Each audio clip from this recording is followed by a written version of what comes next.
In ninth place is the granddaddy of the modern assault rifle. A weapon so revolutionary, its existence was kept secret from Hitler. Sturmgewehr 44. Type, semi or fully automatic assault rifle. Country of origin, Germany. Caliber, 7.92 by 33 millimeter. Cartridge capacity, 30 rounds. Muzzle velocity, approximately 2,133 feet per second. Rate of fire, 500 rounds per minute. By the eve of the Second World War, most countries realized that the nature of infantry combat had changed. Battles were being fought at closer ranges and in urban settings such as towns and cities. As a result, German tacticians were struggling with a problem. What weapon should our troops be using? You need something that you can put lots of volume down, but that you can control.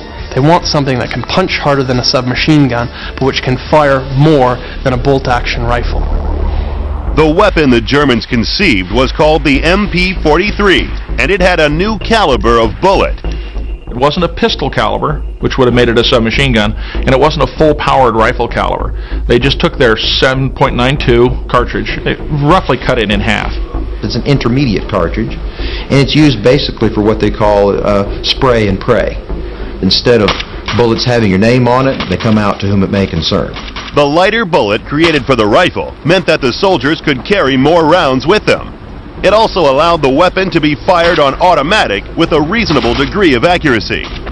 The thinking was sound, but before full production could proceed, the men behind the weapon would have to get the Führer's blessing.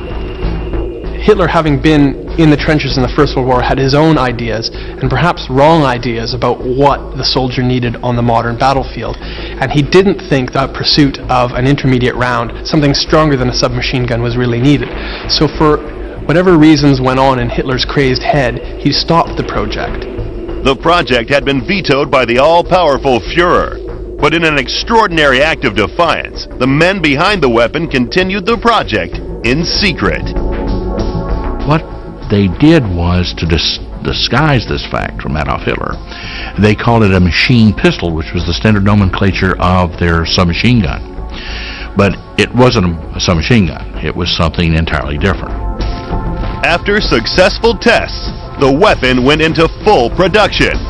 When fielded, it had an immediate effect on the battlefield.